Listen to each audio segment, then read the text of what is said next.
لبیک یا رسول اللہ صلی اللہ علیہ وسلم۔ الحمدللہ رب العالمین والصلاة والسلام علی رسولہ الکریم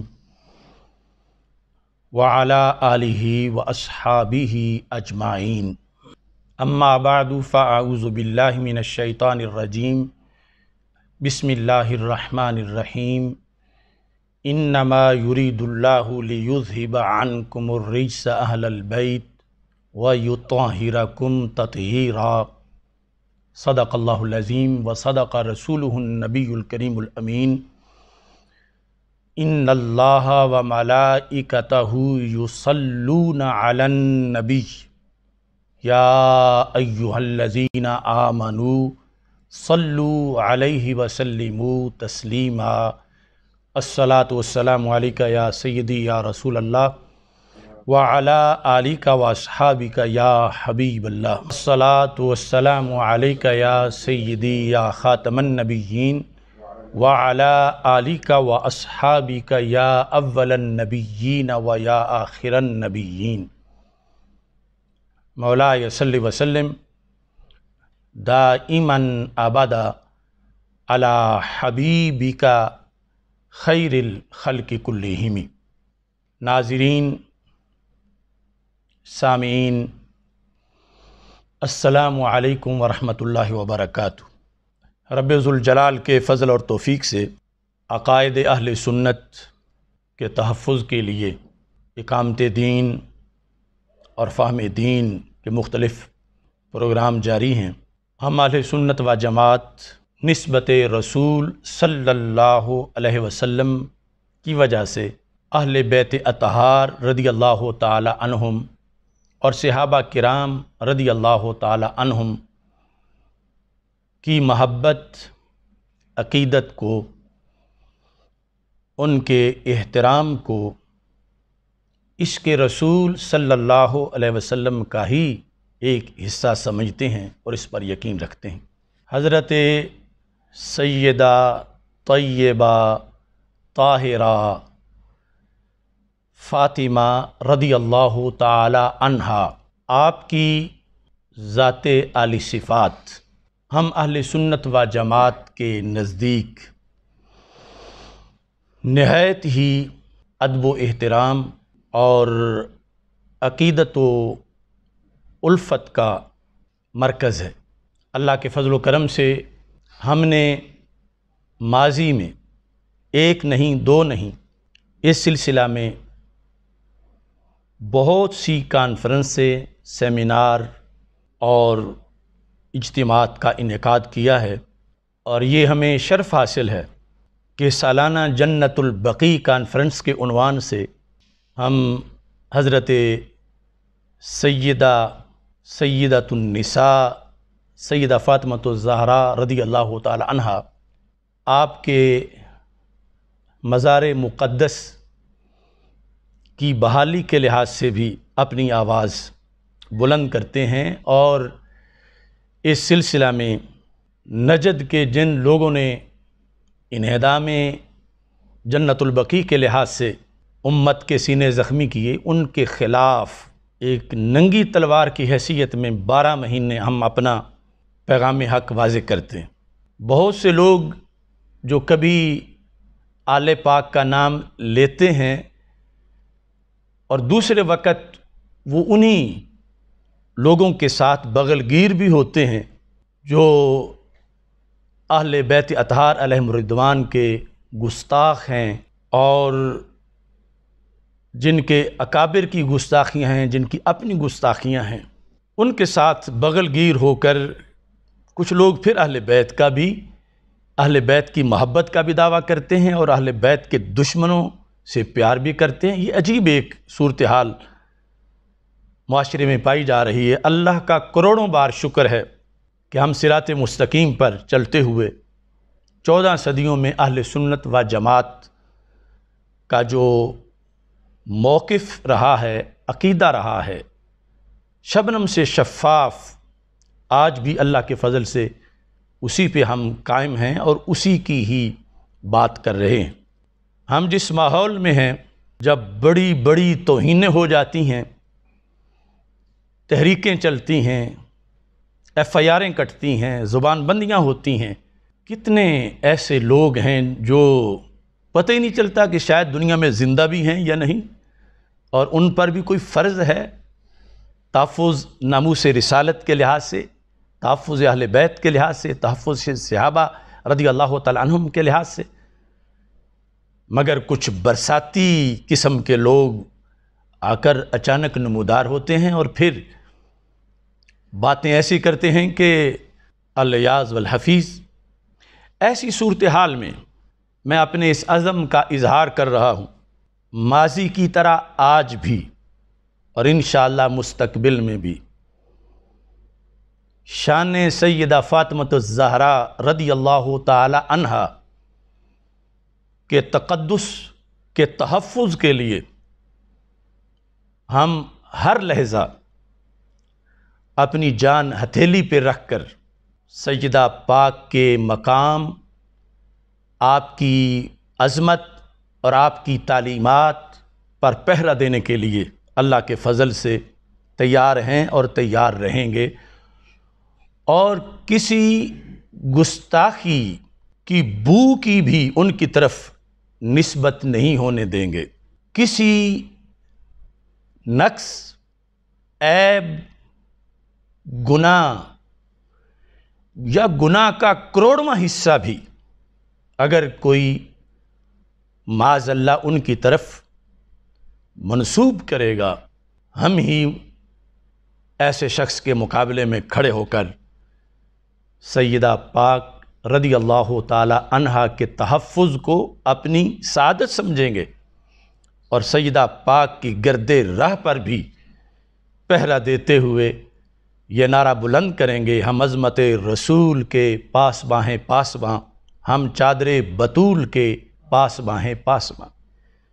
یہ نظریہ ہم اہل سنت کو شیر مادر میں دے دیا گیا، اور اس پر کبھی بھی کوئی کمپرومائز نہیں ہو سکتا، اور اللہ کے فضل سے ہمارا ماضی، ہمارا حال اس پر گواہ ہے، اور جو شروع سے پڑھتے آ رہے ہیں سیدہ زہرا طیبہ طاہرہ جان احمد کی راحت پہ لاکھوں سلام، آج بھی ہم اسی نظریے کو اجاگر کر رہے ہیں جو شاعر مشرق نے کہا تھا، مزرعے تسلیم را حاصل بطول، مادراں را اسوائے کامل بطول رضی اللہ تعالی عنہا۔ اور آج بھی ہم شاعر مشرق کے اس نظریے کو اپنا عقیدہ سمجھتے ہیں، رشتہ آئین حق زنجیر پاس، پاس فرمان جناب مصطفیٰ است، ورنہ گرد تربتش گردید میں، سجدہ ہا برخاک او پاشید میں۔ یہ ہماری زباں کا نہیں، ہماری روح کا یہ اعلان ہے کہ رشتہ آئین حق زنجیر پاست، حق کا جو آئین ہے وہ ہمارے قدموں کی زنجیر بن گیا ہے، زنجیر پاست، پاس فرمان جناب مصطفیٰ است، ہمیں رسول پاک صلی اللہ علیہ وسلم کے فرمان کا لحاظ ہے۔ اگر یہ دونوں باتیں نہ ہوتیں تو کیا کرتے، ورنہ گرد تربتش گردید میں، ہم آپ کی تربت مبارک کے گرد چکر لگاتے، جس کو طواف کہا جاتا، سجدہ ہا برخاک او پاشید میں، آپ کے مرکد پرنور کی مٹی پر ہم سجدوں کی گلپاشی کرتے۔ اگر آئین حق نہ روکتا، اگر فرمان مصطفیٰ صلی اللہ علیہ وسلم ہمیں یہ کام کرنے سے نہ رکتا تو ہم یہ کام کرتے، نہیں کر رہے، اس لیے نہیں کر رہے کہ فرمان مصطفیٰ صلی اللہ علیہ وسلم نے روکا ہے۔ تو یہ جو نظریہ ہے، ہم اس نظریے کے حامل لوگ ہیں اور اس پر مناظرے کرنے والے ہیں، اور اس پر ہر وقت دفاع کے لیے اپنا سب کچھ داؤ پہ لگائے ہوئے ہیں، نہ ملازمت لیتے ہیں، نہ وزارت، نہ کسی طرح کا کوئی عہدہ، نہ کسی لحاظ سے کسی کی ہاں میں ہاں ملاتے ہیں۔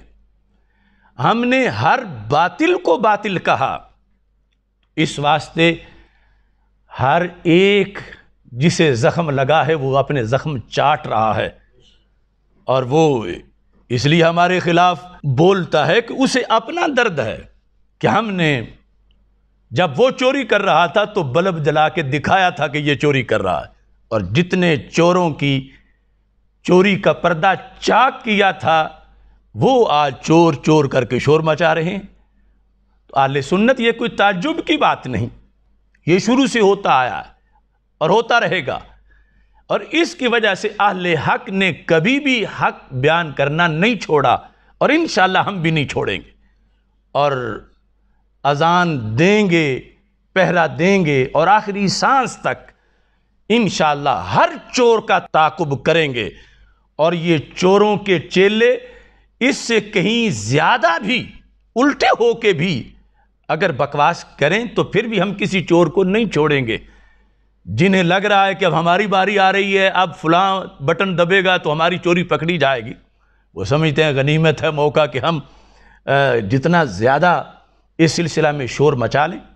تو یہ بات طے شدہ ہے کہ سیدہ طیبہ طاہرہ رضی اللہ تعالی عنہا کے بارے میں ادنا گستاخی اور توہین جب کسی سے ہم برداشت نہیں کر سکتے تو ہم اپنے لحاظ سے بھی، ہماری زبانیں کٹ جائیں، ہمارے کلیجے پھٹ جائیں، ہماری جانیں جسم سے نکل جائیں، اس وقت سے پہلے کہ جو وقت سیدہ پاک رضی اللہ تعالی عنہا کی معاذ اللہ توہین کرنے کا وقت ہو، گستاخی کرنے کا وقت ہو، اس سے ایسی زندگی سے کروڑا درجہ موت اچھی ہے۔ اس بنیاد پر اللہ کا کروڑوں بار شکر ہے کہ ہم نے تحفظ پورے دین کا کیا، اور ایک سپاہی کی شکل میں محاذ پہ کھڑے ہیں، اور آج عجیب صورتحال ہے کہ جو لوگ محاذ کے بھگوڑے ہیں، جنہیں چاہیے تھا کہ وہ محاذ پہ کھڑے ہو کر دفاع کرتے، آج وہ خود بھاگے ہوئے ہیں اور محاذ پہ کھڑے مجاہد کی غلطیاں نکالنا چاہتے ہیں۔ پورا قرآن صداقت صدیق اکبر رضی اللہ تعالی عنہ کی وجہ سے محفوظ ہے، اور صداقت صدیق اکبر رضی اللہ تعالی عنہ پر جب واضح حملہ ہو رہا ہو، ایسے میں ہر عالم، پیر طریقت، خطیب، نعت خوان، ہر مسلمان کا یہ فرض بنتا ہے کہ وہ محاذ پہ آ کر جواب دے اور تحفظ کرے۔ اور اگر ان لوگوں نے اپنا فریضہ سمجھا ہوتا اور حضرت صدیق اکبر رضی اللہ تعالی عنہ کے خلاف جو ظالم کا لفظ چینلوں پہ بولا گیا تھا فدق کی آڑ میں، ان لوگوں نے اپنا دینی فریضہ سمجھا ہوتا تو یہ بھی جواب دینے کے لیے آتے، تو انہیں بھی پتا ہوتا کہ جواب دیتے وقت کہاں سے گزرنا پڑتا ہے۔ جہاں سے سیدنا پیر مہر علی شاہ گولڑوی قدس سرہ العزیز گزرے جواب دینے کے لیے، ان مشائخ علماء کو کیوں نہیں ضرورت پڑی گزرنے کی وہاں سے؟ کیا ان پر فرض عائد نہیں ہوتا قرآن اور اسلام کے تحفظ کا؟ اگر انہوں نے وہاں کھڑے ہو کر یہ فریضہ ادا کیا ہوتا تو ان کو بھی اس جواب کی ضرورت پڑی ہوتی جس جواب کی ضرورت پیر مہر علی شاہ رحمۃ اللہ علیہ کو پڑی تھی، اور جس جواب کی ضرورت ان کے نقش قدم پہ کھڑے ہو کر ہمیں پڑی ہے، اور ہم نے ان کے اس جواب کا ذکر کیا۔ عقائد اہل سنت متواترہ پر حملہ ہو اور پیر چپ کر کے بیٹھا رہے تو یہ کہا تھا پیر مہر علی شاہ رحمۃ اللہ علیہ نے کہ ہم سے ایسی بے غیرت فقیری نہیں ہوتی۔ اس وقت کہا تھا کہ جب عقائد متواترہ پہ حملہ ہو رہا ہو اور ہم چپ رہیں، تو جو لوگ بھگوڑے بنے پیر صاحب کے فتویٰ کے مطابق، جن کی پیری مریدی اور فقیری کا حکم انہوں نے اپنے لفظوں میں بیان کیا، افسوس آج وہ لو لگا کے اپنے آپ کو شہیدوں میں شامل ہونا چاہتے ہیں، اس پورے دین پر پہرا دینے سے نجات ہے۔ ہم عظمت سیدہ پاک رضی اللہ تعالی عنہا کے لیے جیسے اپنی جان چھڑکنے کو اور نچھاور کرنے کو ہر گھڑی سعادت سمجھتے ہیں، ایسے ہی عظمت صدیق اکبر رضی اللہ تعالی عنہ پر پہرا دینا بھی اپنا ایمانی فریضہ سمجھتے ہیں۔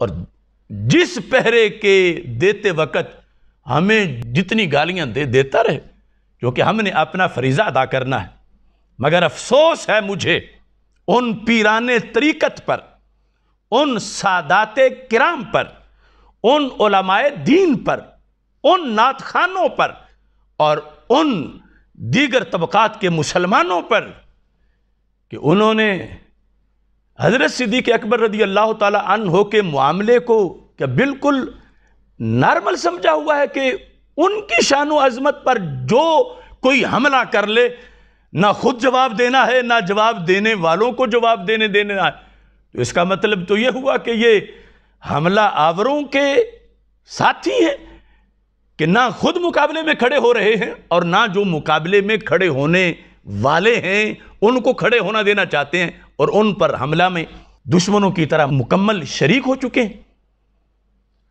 اس بنیاد پر ہرگز ہمیں اس موضوع کو اپنے طور پر بیان کرنے کا خیال بھی نہ آتا، جیسے پوری زندگی نہیں آیا۔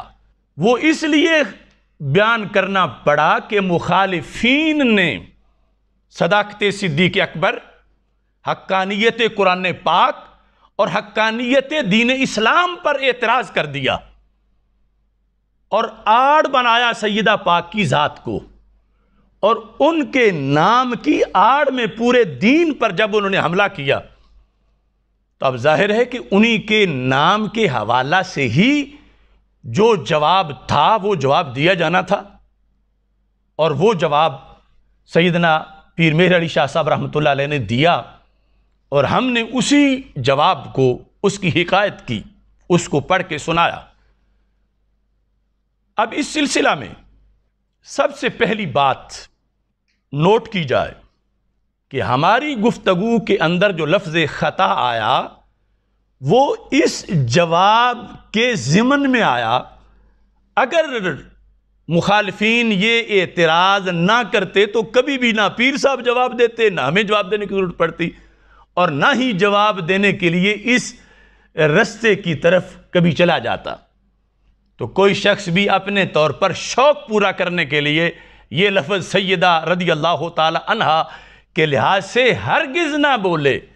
یہ لفظ ایک خاص پس منظر میں پیر صاحب نے بولے اور ہم نے ان کی آگے وضاحت کی، وہ ساری چیز ہم آگے اس کو بیان کریں گے۔ لہذا یہ عام کسی کے لیے نہیں کہ وہ یہ موضوع بنا کے چل پڑے، یہ تحفظ دین کی خاطر مخالفین دین کے اعتراض کے جواب کے اندر یہ بات بیان کی گئی، اور اسے اس جوابی کاروائی کا حصہ سمجھتے ہوئے اس مجاہد کے انداز کو دیکھنا چاہیے جو سرحد پہ کھڑا ہو کر مخالفین کا جواب دے رہا ہے، اور دوسرے اس کے جواب کے لحاظ سے اس کی حوصلہ افزائی کریں کہ وہ جواب دے رہا ہے، نہ یہ کہ اسے ہٹا کے دشمنوں کے لیے سارا محاذ خالی کرنا چاہیں۔ تو یہ جواب کے جو پس منظر کو سامنے رکھنا یہ سب سے پہلے ضروری ہے، ورنہ کیا تک بنتا ہے کہ کوئی اس طرح کے لفظ خطا کی کوئی باتیں کرے اور اس موضوع بنائے۔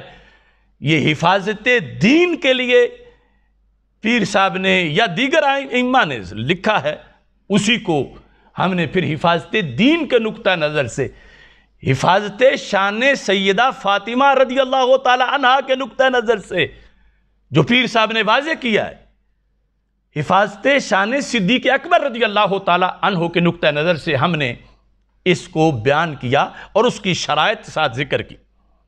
سب سے پہلے تو یہ ہوا کہ اس کا یہ پس منظر کیا ہے اور کس لفظ میں لفظ خطا بولا گیا۔ دوسرا، بہت سے لوگوں نے بددیانتی بھی کی، خیانت بھی کی. انہیں پتا تھا کہ لفظ کیا ہے اور وہ اس کو کیا بتا رہے ہیں. کچھ تو معاذ اللہ ویسے علمی یتیم تھے کہ انہیں پتہ ہی نہیں تھا اور کسی کی ڈگ ڈگ بھی چل رہے تھے. تو یہ یاد رکھیں،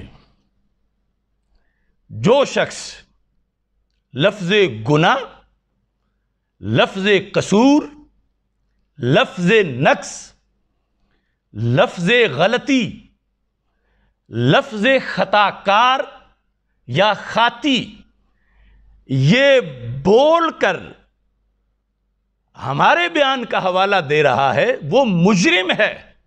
ہمارے بیان کے اندر پیر صاحب سے لے کر میرا بیان اس پر تشریح ہے، لفظ خطا کا ذکر ہے، اور ہم اس لفظ کی جگہ کوئی اگر لفظ گناہ بولتا ہے، صغیرہ گناہ بولتا ہے، کبیرہ گناہ بولتا ہے، لفظ سیئہ بولتا ہے، لفظ قصور بولتا ہے، لفظ نقص بولتا ہے، عیب بولتا ہے، خطا کار بولتا ہے، ہم ان تمام لوگوں کی مذمت کرتے ہیں اور ان کو خائن قرار دیتے ہیں، اور کسی کو بھی اجازت نہیں دیں گے کہ وہ لفظ خطا پر اپنی طرف سے یہ حاشیے چڑھائیں.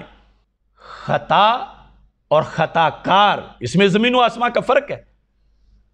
غلطی، جرم، قصور، ان لفظوں میں اور لفظ خطا میں زمین و آسمان کا فرق ہے.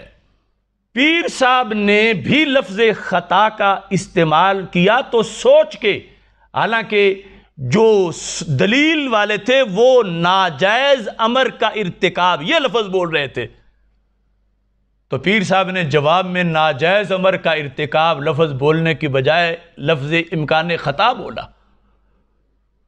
چونکہ خطا کا لفظ جس پس منظر میں ہم بول رہے ہیں اس میں گناہ کا کروڑواں حصہ بھی نہیں آتا.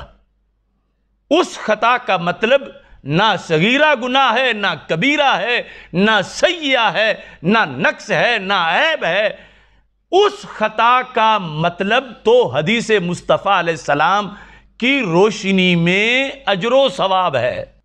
ہم جواب دے ہیں لفظ خطا کے، جو ہم نے اپنے طور پر نہیں بولا، پیر صاحب کا جو بولا ہوا ہے اس کی وضاحت میں آگے ہم نے لفظ بولا، اور وہ اس لیے بولا کہ وہ جواب دینا پڑ رہا ہے پورے دین کے تحفظ کے لیے، اور اس میں وہ لفظ بولا، اور اس کے اندر جس بنیاد پر ہم نے بولا وہ ہمارے اصول میں لکھا ہے، وہ خود حدیث میں لکھا ہے کہ اس کو دور دور تک توہین یا گستاخی کی بو بھی اس میں موجود نہیں، بلکہ اس کو رسول پاک صلی اللہ علیہ وسلم کی زبان میں اجر کا باعث قرار دیا گیا ہے. اس سلسلہ میں یہ وضاحت بھی ذہن میں رکھی جائے کہ کچھ لوگوں نے بڑا زور دیا بار بار اس بات پر کہ یہ جو لفظ انہوں نے آخر میں بولے ہیں یہ پیر صاحب کی عبارت میں نہیں ہے، پیر صاحب کی عبارت میں نہیں ہے. تو کس نے دعویٰ کیا کہ پیر صاحب کی عبارت میں ہے؟ یہ بڑا جیسے کوئی فتح کر رہے ہیں کہ دیکھو پیر صاحب کی عبارت میں یہ لفظ نہیں ہے. میں نے تو خود عبارت پڑھ کے وقف کر کے لوگوں نے اس پر سبحان اللہ جو کہہ دیا اس کے بعد یعنی کے لفظ سے آگے اس کی وضاحت شروع کی. یعنی یہ لفظ موجود ہے. جناب سیدۃ النساء رضی اللہ تعالی عنہا بھی بوجہ بدعت الرسول علیہ السلام ہونے کے ابدیت محضہ کی وارث ہیں، اور اپنے والد ماجد علیہ السلام کی طرح ان کی عالی اور پاک شان بھی ملکیت کے دھبا اور خدائی فیصلے پر ناراضگی کے نقص سے منزہ اور پاک ہے. یعنی یہ فرمایا کہ مسئلہ باغ فدق میں یہ روافض تم دلیل نہ بناؤ کہ معصوم تھی تو مانگنا ہی حق کی دلیل ہے، فلانی خطا کا امکان تھا. تو ہم نے تو دعویٰ ہی نہیں کیا کہ یہ ابھی آگے پیر صاحب کی عبارت جاری ہے. ہم نے یہ واضح کر دیا کہ عبارت ختم ہو چکی ہے، لیکن اس عبارت کا مطلب جو اعتراض ختم کرنے کے لیے عوام کو سمجھانا یا خواص کو سمجھانا مقصود تھا، اس کے لیے پیر صاحب کے کلام کی تشریح مختصر ہم نے کی ہے. اپنی طرف سے کوئی کلام ہی نہیں کیا، ان کے کلام کی تشریح کے طور پر وہ لفظ اگلے بولے ہیں. اور اس میں یہ بار بار کہنا کہ چیلنج کرتے ہیں کہ لفظ دکھاؤ، لفظ دکھاؤ، لفظ. ان لفظوں کا دعویٰ کب ہمارا ہے کہ یہ پیر صاحب کے ہیں؟ ہمارا دعویٰ ہے کہ پیر صاحب نے جو کہا یہ اس کی وضاحت ہے. اور میں نے ابھی تقریباً 30 گھنٹے ہو گئے ہیں ان سارے لوگوں کو یہ کہا، اور ایک کا بھی جواب نہیں آیا، ایک کا بھی، پوری دنیا سے. آخر اعتراض جب حضرت صدیق اکبر رضی اللہ تعالی عنہ پر کر کے پورے دین پر مخالفین کر رہے ہیں، تو اگر ان لوگوں کو پیر صاحب والا جواب پسند نہیں تو کوئی اپنا جواب تو دیں. کیا یہ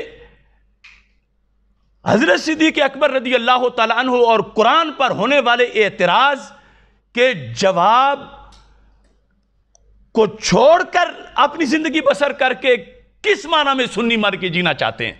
اگر پیر صاحب والا جواب انہیں پسند نہیں تو اپنا جواب دیں، چونکہ اعتراض تو مخالفین کی طرف سے لکھا ہوا ہے، موجود ہے.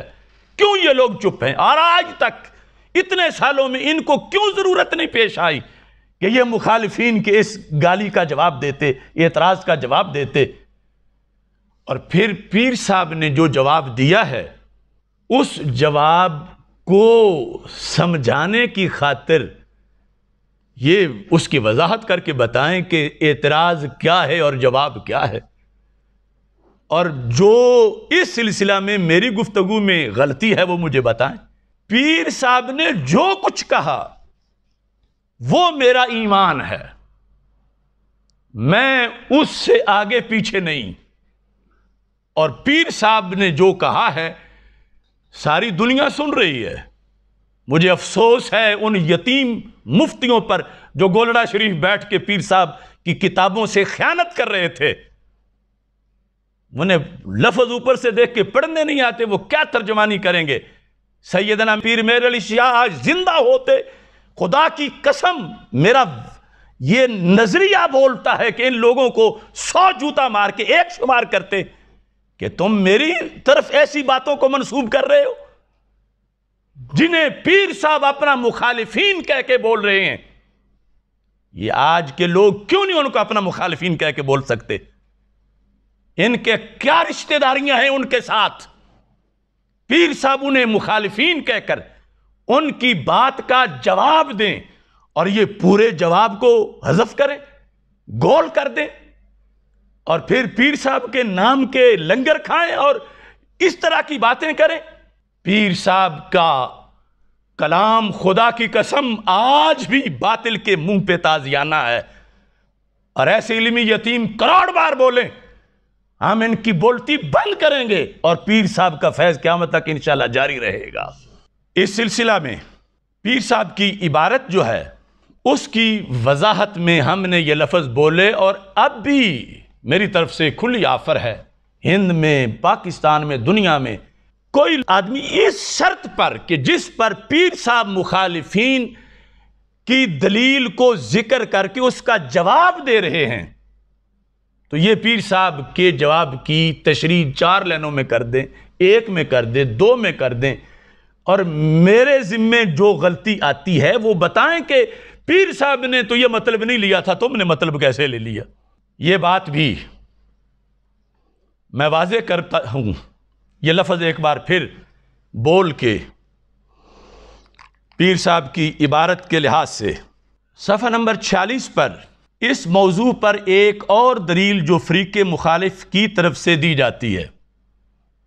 فریق مخالف یہ ہے چیلنج ان لوگوں کے لحاظ سے کہ کون ان کو آج فریق مخالف عملاً مان رہا ہے جن کو پیر صاحب نے فریق مخالف فرمایا ہے.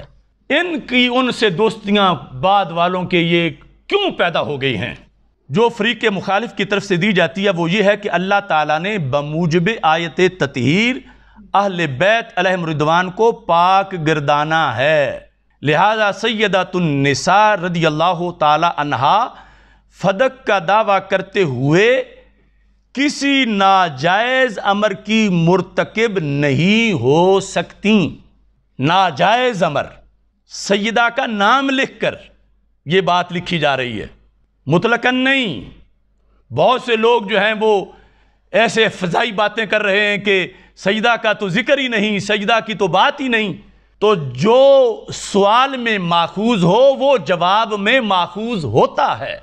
جب سوال میں اور دلیل میں بات ہی سیدۃ النساء رضی اللہ تعالی عنہا کی ہو رہی ہے تو جواب میں بھی بات انہی کی جا رہی ہے، امکان خطا کے لحاظ سے، اور کسی کی نہیں ہو رہی۔ باقی کی ضمناً ہے اہل بیت اطہار علیہم رضوان میں سے حضرت سیدہ رضی اللہ تعالی عنہا کی بات خود یعنی عبارت النص ہے کہ جو انہی کی بات دلیل والا ذکر کر رہا ہے، آپ اس کا جواب دے رہے ہیں۔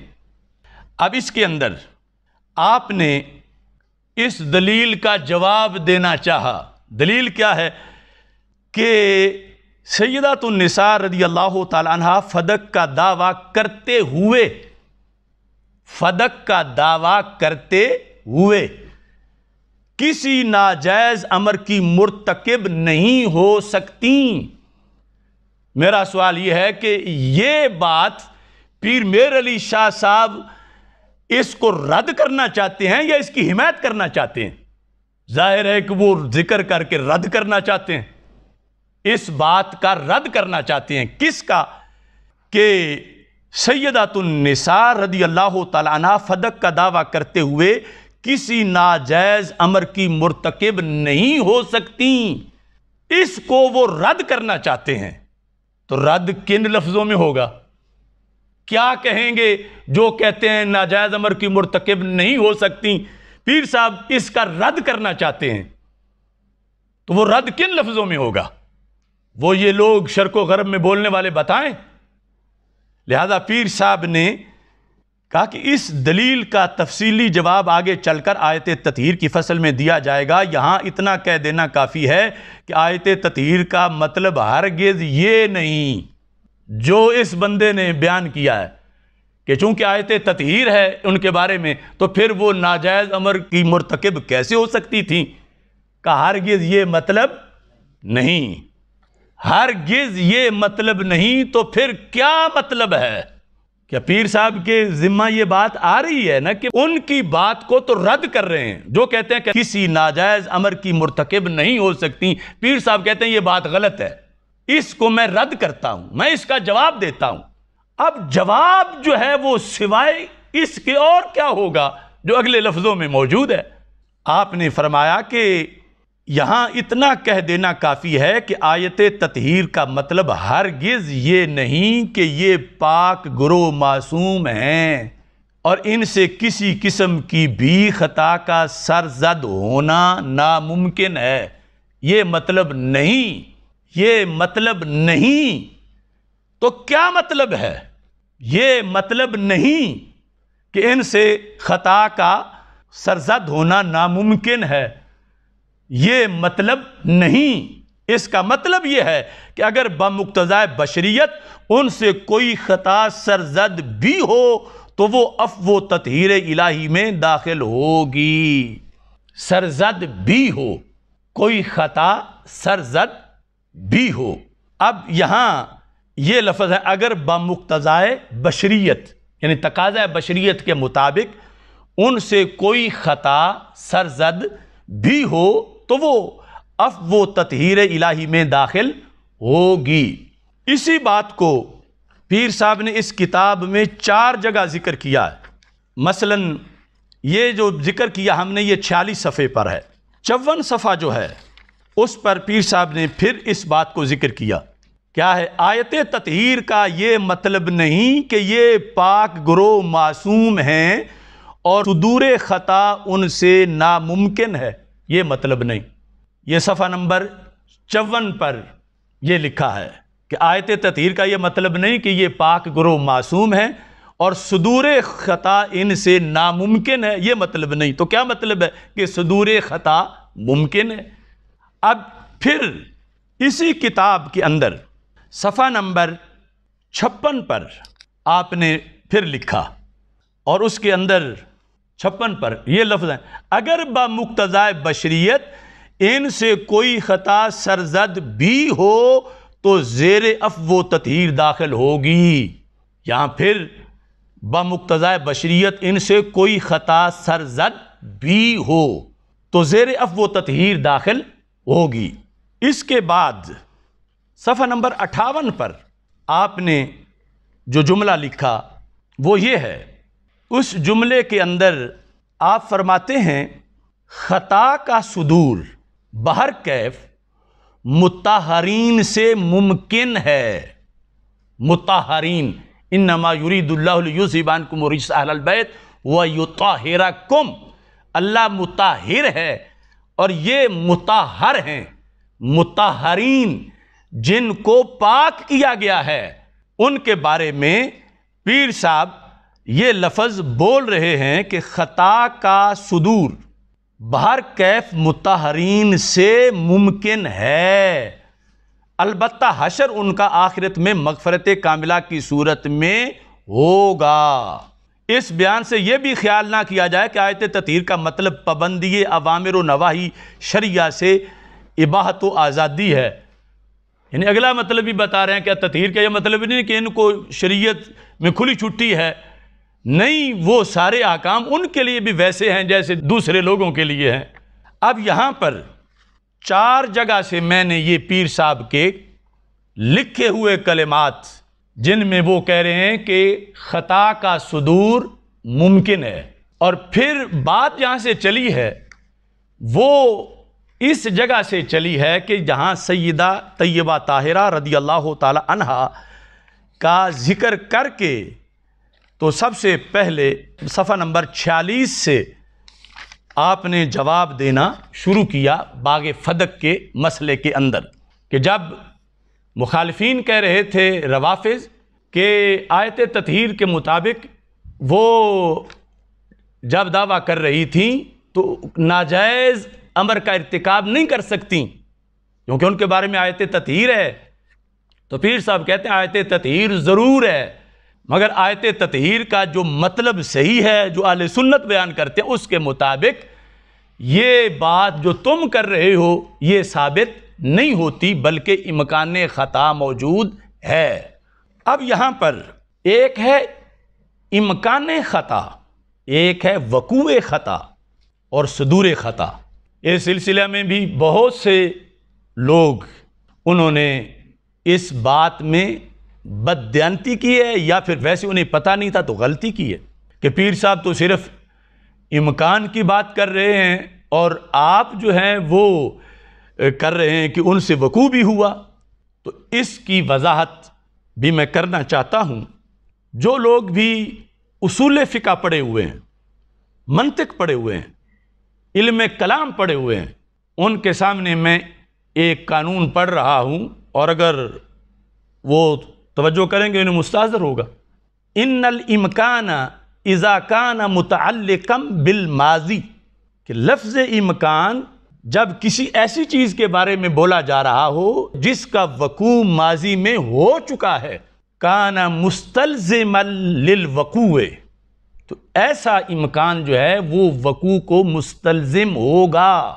اب ان لوری دینے والوں کو کیا پتہ ہے کہ استلزام کیا ہے، استلزام کی قسمیں کیا ہیں، اور امکان خطا کا مطلب وقوع خطا ہے اور امکان خطا مستلزم ہے وقوع خطا کو۔ بات تو تھی عقیدے کی، پیر میر علی شاہ صاحب کی بات تھی، یہ ڈگڈگی والوں کی تو بات نہیں تھی، اور ہم نے تو وہاں تک رکھی، اور ان خائن لوگوں نے یعنی وہ مقدس علمی گفتگو عوام کو اپنے انداز میں سمجھ جانے میں کنویں کو مینار اور مینار کو کنواں بنا کر پیش کیا۔ اس سلسلہ میں وضاحت کے لیے میں متوجہ کرنا چاہتا ہوں مفتیان کرام کو، علماء دین کو، کہ ماضی میں امکان کذب پر بحث گزری ہے، مجدد دین و ملت امام اہل سنت اعلی حضرت امام محمد رضا خان فاضل بریلوی رحمۃ اللہ علیہ نے اس سلسلہ میں متعدد کتابیں لکھی ہیں، اور بھی علماء اہل سنت نے لکھی ہیں۔ جھگڑا تھا امکان کذب کا، اور امکان کذب پر مخالف فریق جو تھا خوارج کا، وہ کہہ رہا تھا کہ ہم تو صرف امکان مانتے ہیں کہ اللہ تعالیٰ جھوٹ بول سکتا ہے، معاذ اللہ، صرف امکان مانتے ہیں، لیکن نفس الامر میں بولے یہ ہم نہیں مانتے۔ امکان ہے، وقوع نہیں ہے، صرف امکان ہے، وقوع کی بات نہ کرو۔ تو اعلی حضرت نے کہا کہ کتنے عقل کے اندھے ہو، جب امکان کذب مانو گے تو یہ مستلزم ہے وقوع کذب کو۔ امکان کذب مان کر پھر وقوع سے پیچھے نہیں ہٹ سکتے، پھر وقوع کذب بھی ماننا پڑے گا۔ تو امکان خطا مان کے وقوع خطا مانے بغیر یہ کون سے لوگ ہیں جنہیں اتنا سینس نہیں؟ اور کہہ رہے ہیں پیر صاحب نے تو صرف امکان خطا کہا تھا۔ کس کے بارے میں؟ ماضی کی ایک معین بات کے بارے میں، اور ماضی کی معین بات جو ہو چکی ہے ماضی میں، اس پر جب امکان خطا کا لفظ بولا جائے گا تو اصول کی روشنی میں وہ مستلزم وقوع ہوگا۔ اب دیکھیے فتاوی رضویہ شریف 15ویں جلد کے اندر صفحہ نمبر 345 پر اعلی حضرت فرماتے ہیں امکان کذب اس کی، یعنی کس کی؟ کذب کی۔ امکان کذب اس کی فعلیت بلکہ دوام بلکہ ضرورت کو مستلزم ہے۔ یعنی بولنے والے نے صرف امکان کذب کہا تو لازم کیا آئے گا؟ فعلیت کذب، دوام کذب، ضرورت کذب۔ تو اس کے ساتھ اگلے 346 صفحے پہ کہتے ہیں کہ جب کوئی کہے گا کہ اللہ تعالیٰ کا کذب کا امکان ہے تو لا جرم امکان کذب ماننے والا اپنے رب کو واقعی کاذب مانتا اور اس کے کلام نفسی میں کذب موجود بالفعل جانتا ہے۔ موجود بالفعل، ذکر کیا ہے؟ امکان کذب۔ اس امکان کذب کے اندر کیا ہے؟ کاذب ہونا بالفعل۔ تو ذکر کیا پیر صاحب نے امکان خطا کا، ایک بات جو ماضی میں ہو چکی، دعویٰ کرتے وقت معین اس کے جواب میں ذکر کیا، تو اس کا سوائے وقوع خطا کے اصول کے مطابق اور کیا معنی ہوگا؟ کیسے بھونڈے لوگ ہیں کہ یہ کوئی سکول پڑے ہوئے کہ دیکھو جی وہ تو امکان ہے، وقوع تو ذکر ہی نہیں، تو تشریح میں وقوع کہاں سے آ گیا؟ تو مجھے سمجھائیں، بتائیں، میں نے جو عربی عبارت پڑھی ہے اس کے مقابلے میں عبارت لائیں کہ ماضی کے ساتھ جب امکان شے کا تعلق ہو تو وہ اس شے کے وقوع کو مستلزم ہوتی ہے، صرف امکان نہیں ہوتا۔ ہاں مستقبل کا معاملہ اور ہے، ماضی اور حال کا معاملہ اور ہے۔ اس سلسلہ کے اندر حاشیہ قلمبوی علی شرح الجلال الدوانی علی العقائد العدودیہ، اس کے اندر یہ واضح طور پر انہوں نے لکھا فالامکان الوقوعی انما یستلزم وقوع الطرف الممکن بالفعل بالقیاس الی الزمان الماضی او الحال للاستقبال۔ تو یہاں تو بات یقیناً ماضی کی ہو رہی ہے کہ ماضی کی ایک گفتگو کے بارے میں امکان خطا ہے یا نہیں۔ اگر معصوم ہوتی تو امکان خطا نہیں تھا۔ جب معصومیت اہل سنت کے عقیدہ کے مطابق نہیں، محفوظ ہے، تو اس سلسلہ کے اندر آگے یہ مطلب جو ہے یعنی اس اصطلاح اور لفظ کے لحاظ سے جو بنتا ہے وہ ہم نے اس کا ذکر کیا۔ اب یہ جو ساتھ چیز بتائی جاتی ہے کہ یقیناً سیدہ طیبہ طاہرہ رضی اللہ تعالی عنہا، ان کے معاملہ میں جس طرح کہ ہم پہلے ذکر کرا ہے، سوائے لفظ خطا کے اور کوئی لفظ ہمارے کھاتے میں کوئی نہ ڈالے اور نہ ہم کسی اور کو بولنے دیں گے۔ اور خطا کا جو مطلب ہے نقص نہیں، عیب نہیں، کمی نہیں، بلکہ اجر و ثواب، وہ ہم اہل سنت کے اصول میں لکھا ہے، اور اس کو تھوڑی دیر کے بعد میں واضح بھی کرتا ہوں۔ یہاں ایک یہ بات بھی ذہن میں رکھی جائے کہ ایک ہے امکان خطا، دوسرا ہے وقوع خطا۔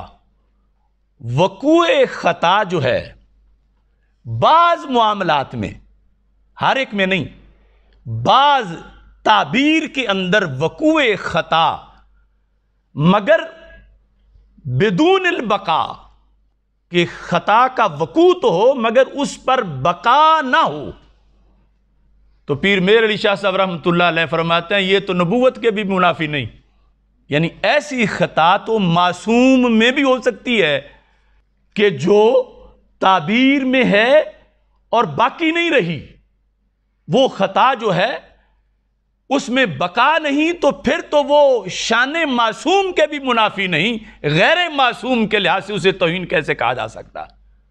اس سلسلہ میں شمس الہدایہ فی اثبات حیات المسیح صفحہ نمبر 57 پیر صاحب لکھتے ہیں نبوت کے بارے میں، سارے عبارت سامنے رکھ کے اس کو دیکھیں، اور تعبیر میں اگرچہ وقوع خطا ممکن ہے، وقوع خطا نبوت کی بات یہاں ہو رہی ہے، اور تعبیر میں اگرچہ وقوع خطا ممکن ہے مگر بقا علی الخطا نبی کی عصمت کو باطل کرتا ہے، وقوع باطل نہیں کرتا، بقا علی الخطا، مگر بقا علی الخطا نبی کی عصمت کو باطل کرتا ہے، کہ ہوں نبی اور خطا پر باقی رہے، یہ نہیں ہو سکتا، نبی تو معصوم ہوتا۔ تو معصوم کا مطلب کیا ہوا کہ تعبیر کے اندر خطا کا وقوع جس پر بقا نہ رہے، وقوع ہو اور فوراً اس کے بعد مسئلہ ختم ہے، تو یہ تو عصمت کے بھی منافی نہیں، عصمت کی بھی توہین نہیں، توہین نبوت بھی نہیں۔ تو یہ کس منہ سے ولایت کے اندر معصومیت سے نیچے جا کر وقوع خطا جس میں بقا نہیں اس کو توہین بناتے ہیں، اس کو گستاخی قرار دے رہے ہیں۔ وقوع خطا یعنی وہ جو لفظ تھے پیر صاحب کے کہ سیدہ رضی اللہ تعالی عنہ فدق کا دعویٰ کرتے ہوئے، اب یہ بات ماضی میں ہے، دعویٰ کیا، اب اس امکان کا مطلب وقوع ہوگا، اب کسی ناجائز امر کی مرتکب نہیں ہو سکتی تھیں، اس کا آگے جو ہیں وہ جواب دے رہے ہیں۔ اور ہماری جو گفتگو ہے اس سلسلہ میں وہ بالکل ریکارڈ پر موجود ہے، کہ جس میں یعنی کہہ کر ہم نے اس گفتگو کی آگے وضاحت میں یہ فرمایا کہ لیکن جب آگے سے حدیث آئی تو ان کی یہ شان ہے کہ جن کے جگر کا ٹکڑا ہے ان کی حدیث سن کے سر تسلیم خم کر لیا۔ تو کیا ہوا؟ بقا نہیں رہی، یعنی جو کچھ ہے، جو عیب نہیں، جو گناہ نہیں، جس کو خطا سے تعبیر کیا گیا ہے، وہ خطا بھی وہ خطا ہے کہ جس پہ بقا نہیں۔ تو وقوع خطا جس پر بقا نہ ہو وہ تو نبوت کے منافی بھی نہیں ہے، یعنی نبوت کے لحاظ سے اسے ذکر کیا ہے کہ اگر بقا نہیں تو یہ نبی کی شان کے منافی نہیں، ایسا ہو سکتا، اور یہ کوئی توہین نہیں ہے اگر کسی نے کہا۔ تو پھر سیدہ طیبہ رضی اللہ تعالی عنہا کے لحاظ سے وقوع خطا ساتھ اس شرط کے کہ بدون البقا، اس پر پھر بقا بھی نہیں، اور خطا بھی وہ جو اب ہم ذکر کریں گے کہ کیا خطا، نہ نقص، نہ عیب، نہ کمی، نہ جرم، نہ قصور، نہ خطا کاری، بلکہ ایک ایسا عمل کہ جس پر رسول پاک صلی اللہ علیہ وسلم نے اجر و ثواب کا اعلان کیا ہے، وہ عمل۔ اب یہ پیر میر علی شاہ صاحب ہیں، یہ دیکھیں آپ کے جملے دیکھیں اور پھر جو آپ کے الفاظ ہیں شمس الہدایہ کے اندر ہی، یہ کتابیں میں نے نہیں چھاپی، یہ گولڑا شریف کی چھپی ہوئی ہیں، اور آج جو دھندے کیے جا رہے ہیں ملفوظات کو بدلنے کے، ہم وارننگ دے رہے ہیں ان لوگوں کو، ہم زندہ ہیں، ہم پیر میر علی شاہ صاحب رحمۃ اللہ کا ایک لفظ بھی تمہیں ہضم نہیں کرنے دیں گے، ہم وارث ہیں ان کے، جہاں وہ کھڑے تھے ڈنڈا لے کر اس کی جگہ ان کے حکم پر ایک ان کے مجاہد خادم غلام کی صورت میں ہم جواب دینے کے لیے کھڑے ہیں۔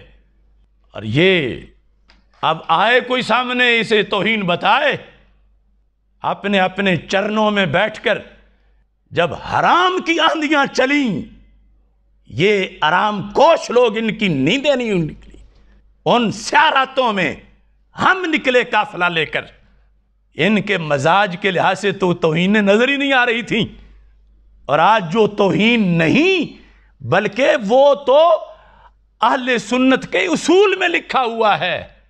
تو اب اس کا نقصان یہ ہوگا کہ آج میرے نام کی آڑ میں جتنی گالیاں دے رہے ہیں یہ وہ ریہرسل کر رہے ہیں، مقصد میرا نام نہیں، اسی جگہ کچھ وقت کے بعد پیر میر علی شاہ کا نام لکھ کر بھی وہ یہی توپیں چلائیں گے، پھر وہ ظالم امام بخاری کا نام لکھ کر یہی توپیں چلائیں گے، پھر وہ ظالم سیدنا صدیق اکبر رضی اللہ تعالیٰ عنہ کا نام لکھ کر یہی توپیں چلائیں گے، اور پھر آج کے ان بیچاروں کو کہیں گے کہ کل جو برداشت کر گئے ہو، تو بات تو وہی ہے نا جو اشرف جلالی نے کی تو جرم تھا، تو بڑا کوئی لکھ رہا تو وہ جرم کیوں نہیں؟ ایک ہی جیسے ہیں، یہ وہ مشق کر رہے ہیں ظالم، اور ان کے ہاتھوں میں کھیلنے والے ان کو خبر نہیں کہ شان زہرا رضی اللہ تعالی عنہا ہے کیا، اور اس پہ پہرا دینا کیا ہے۔ بدعت الرسول سرکار کے بدن کا ٹکڑا ہونے کے لحاظ سے جو ان کی شان بنتی ہے، پیر میر علی شاہ صاحب رحمۃ اللہ علیہ کہتے ہیں اس کا تحفظ صدیق اکبر نے کیا ہے، اور وہ قابل ستائش ہیں کہ انہوں نے، یہ پیر صاحب لکھتے ہیں کہ تحفظ کر کے دکھایا ہے، تو ہم تو اس تحفظ پہ کھڑے ہیں جس کو پیر صاحب قابل ستائش کہہ رہے ہیں۔ اس سلسلہ میں یہ بات، پیر صاحب کے یہ جملے میں سب کو سنانا چاہتا ہوں، تاکہ جنہوں نے گولڑا شریف میں بیٹھ کر خیانت کی ہے مسئلہ فدق میں پیر صاحب کا نام لے کر، میں ان کو الٹا کرنے کے لیے یہ لفظ بول رہا ہوں، خواہ اپنے آپ کو مفتی کہیں، کوئی حیثیت نہیں ان لوگوں کی جو اکابر کے دین اور ان کے نظریات کو بیچ رہے ہیں بیٹھ کر۔ کیا ہے فدق؟ پوچھو پیر صاحب سے، صفحہ نمبر 44۔ لوگ بھی کہتے ہیں جب سیدہ نے مانگ لیا تھا تو دے دینا تھا حضرت صدیق اکبر رضی اللہ تعالیٰ عنہ نے۔ پیر صاحب کہتے ہیں اس وقت روئے زمین پر جو سب سے بڑھ کے شخص تھا دین کی حفاظت کرنے والا، اس نے حفاظت کر کے دکھا دی۔ یہاں سے یہ لفظ میں پڑھ رہا ہوں 44 صفحہ پہ، رہا یہ امر، سارے توجہ سے سنیں، کہ حضرت ابو بکر رضی اللہ تعالی عنہ نے سیدۃ النساء رضی اللہ تعالی عنہا کے مطالبہ کرنے پر کیوں یہ حق انہیں نہ دیا؟ مطالبہ کرنے پر، اس پر یہ بھی وضاحت سن، کوئی لوگ کہتے ہیں انہیں حدیث کا پتہ ہی نہیں تھا تو پھر پتہ چلنے پر دستبردار ہوگی، تو پھر خطا کا لفظ کیوں بولا جا رہا ہے؟ خطا کا اطلاق کس چیز پہ کیا جا رہا ہے؟ تو یہ پیر صاحب کا جواب دیکھنا کہ مطالبہ کے مقابلے میں جس چیز کو وہ بتا رہے ہیں تو پھر مطالبہ کی حیثیت کیا ہوگی اور اس کو کس لفظ میں بولا جائے گا۔ تو پیر صاحب لکھتے ہیں سو اس میں غور کرنے سے معلوم ہو جاتا ہے، ہر کسی کو نہیں، پیر صاحب جیسے بندے کو، سو اس میں غور کرنے سے معلوم ہو جاتا ہے کہ اگر حضرت ابو بکر رضی اللہ تعالی عنہ کو حسب درخواست سیدۃ النساء رضی اللہ تعالی عنہا انہیں اس مال کا دے دینا جائز اور مباح بھی ہوتا، جائز اور مباح بھی ہوتا، تو بھی اس کے نہ دینے پر جائے شکایت نہ تھی. یعنی جو انہوں نے مطالبہ کیا جس مال کا، اب تو یعنی کہ وہ دینا شریعت میں جائز ہی نہیں تھا. اگر جائز بھی ہوتا تو پھر نہ دیتے تو امت میں کسی کو حق نہیں تھا کہ وہ صدیق اکبر پہ شکایت کرتا، اعتراض کرتا کہ کیوں نہیں دیا جب سیدہ نے مانگا تھا. تو کہتے اگر دینا جائز بھی ہوتا نہ دیتے تو شکایت نہیں تھی. تو جب دینا ہی ناجائز ہو اور نہ دیں تو پھر کا شکایت کی نفی کر کے بلکہ ستائش ان کی کرنی چاہیے کہ انہوں نے حق ادا کر دیا ہے دین کی پیرا کا اور سادات کی عزت کا، کہ انہوں نے اس لقمے سے بچایا ہے جس لقمے پر پابندی لگائی تھی شریعت. لفظ سنو، کیونکہ دلیل کیا ہے کہ اگر جائز ہوتا نہ دیتے تو پھر بھی شکایت کوئی نہ کرے. کیونکہ سیدۃ النساء رضی اللہ تعالی عنہا نے حضرت صلی اللہ علیہ وسلم سے ایک دفعہ ایک خادمہ کی درخواست کی، مگر آپ صلی اللہ علیہ وسلم نے یہ درخواست منظور نہ فرمائی، اور بجائے اس کے کہ خادمہ عطا فرمائیں آپ صلی اللہ علیہ وسلم نے تسبیحیں کہ فاطمہ تم یہ پڑھ لیا کرو 33 بار سبحان اللہ، 33 بار الحمدللہ، 34 بار اللہ اکبر، تسبیحیں تعلیم فرمائیں. کما فی صحیح البخاری و مسلم بروایت سیدنا علی رضی اللہ تعالیٰ عنہ، حضرت علی رضی اللہ تعالیٰ عنہ اس کی روایت کر رہے ہیں اس چیز کی.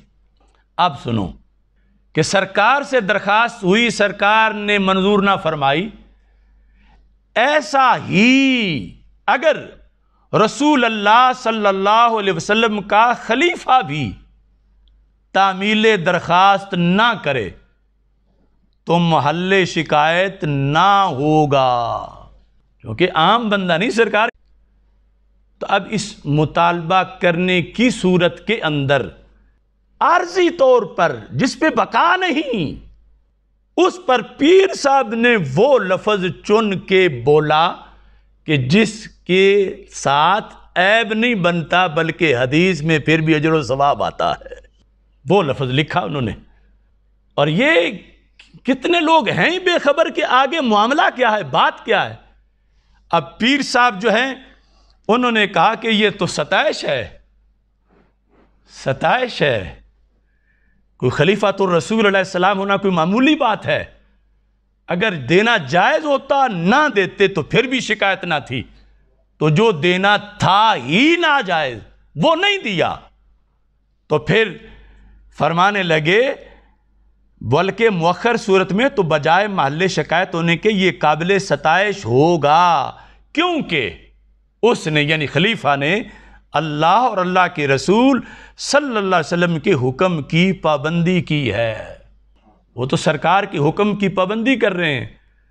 اب یہ ساری چیزیں دعوت دیتی ہیں کہ اس کے مقابلے میں جو صورتحال تھی اس پر پھر لفظ کیا بولا جائے گا کہ ادھر نہ دینا سرکار کے حکم کی پابندی ہے، اللہ کے حکم کی پابندی ہے.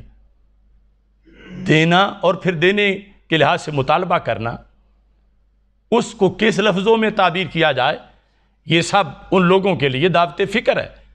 یہ ایک مستقل بات ہے کہ جس پہ میں ثابت کروں گا کہ پیر صاحب کا یہ نظریہ ہے کہ حضرت صدیق اکبر رضی اللہ تعالی عنہ نے سیدہ فاطمہ رضی اللہ تعالی عنہا کی شخصیت کا یہ پہلو کہ فاطمہ تو بدعت منی، سرکار کے جگر کے ٹکڑا ہونے کے لحاظ سے جو شان سرکار کے حصے میں آئی کہ اللہ نے جب پوچھا کہ بادشاہ نبی بننا چاہتے ہو یا عبد رسول بننا چاہتے ہو، تو سرکار نے فرمایا میں ملک رسول نہیں بننا چاہتا، میں عبد رسول بننا چاہتا ہوں.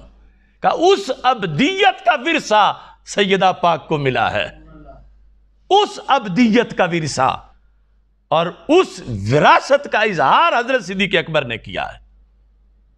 اس واسطے یعنی شان سیدہ طیبہ طاہرہ رضی اللہ تعالی عنہا کو ذکر کرتے ہوئے پیر صاحب کہتے ہیں سارے عالم پہ واضح ہو گیا کہ جناب سیدۃ النساء رضی اللہ تعالی عنہا بھی بوجہ بدعت الرسول صلی اللہ علیہ وسلم ہونے کے ابدیت محضہ کی وارث ہیں، اور اپنے والد ماجد علیہ السلام کی طرح ان کی عالی اور پاک شان بھی، کن کی عالی اور پاک شان؟ سیدہ کی ملکیت کے دھبا اور خدائی فیصلے پر ناراضگی کے نقص سے منزہ اور پاک ہے۔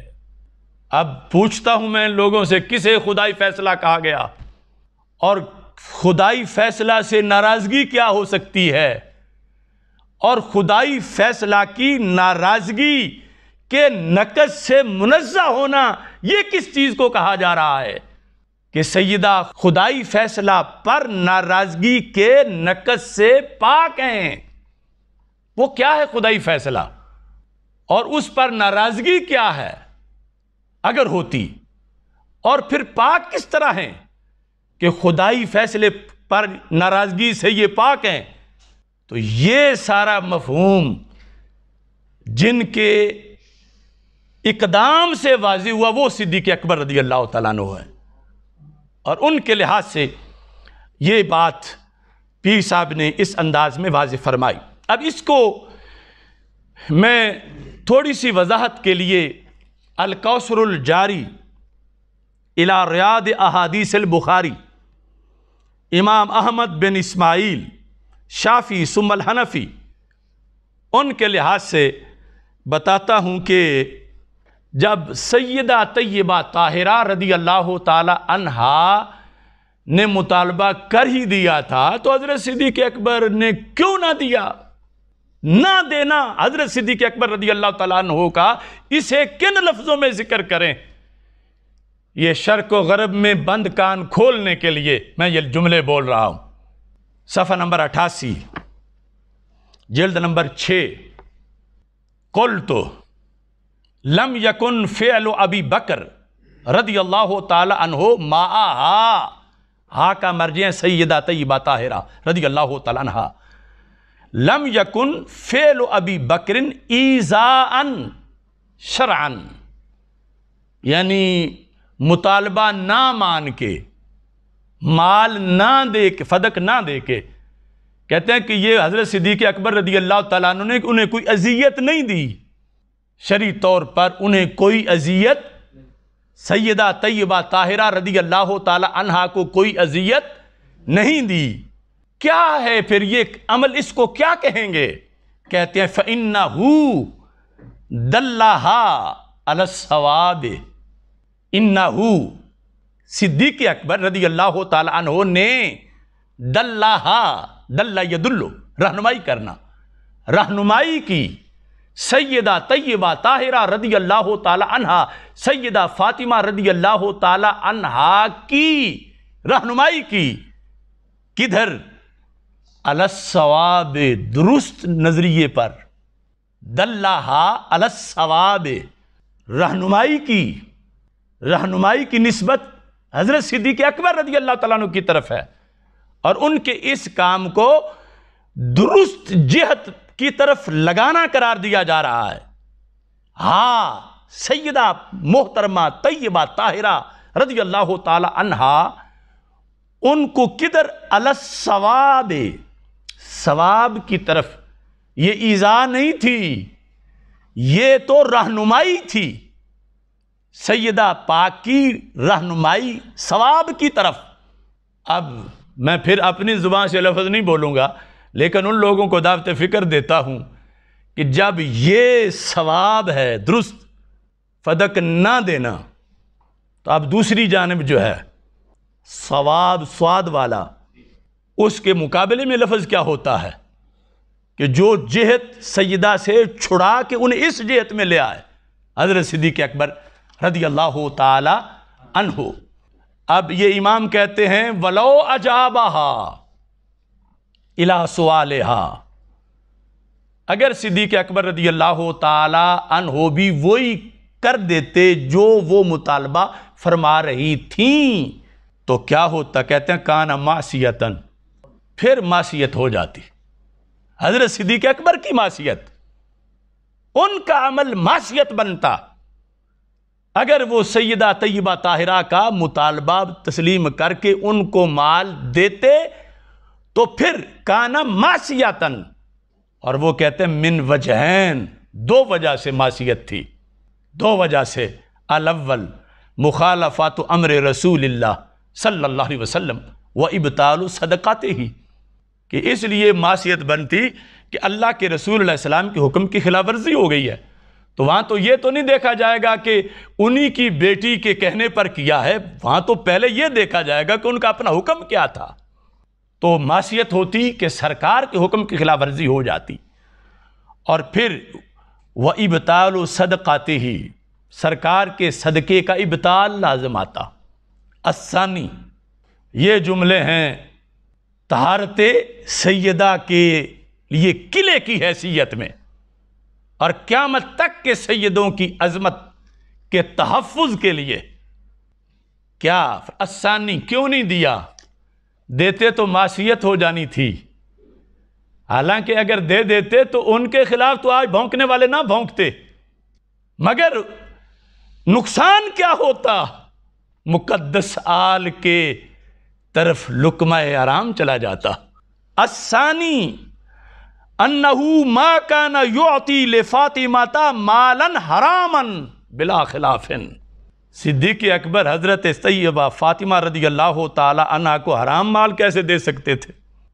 جس کو شریعت نے مال حرام کہا ہو، تو یہ تھی غیرت صدیق اکبر کی کہ تمہارے ابا جان نے مجھے تیار کیا اور میں تمہارے تقدس کو جانتا ہوں اور مجھے پتا ہے کہ یہ تمہارے شایان شان نہیں اس طرح ملکیت کے دینے کے لحاظ سے، لہٰذا اگر صرف یہ لحاظ کرتے ہوئے کہ سیدہ پاک نے فرمایا دے دیتے تو ادھر معصیت ہو جاتی، سرکار ناراض ہوتے، خلیفہ تم تھے تو تم نے میری ہی آل کے لیے مال حرام خود اپنے ہاتھوں سے دے دیا۔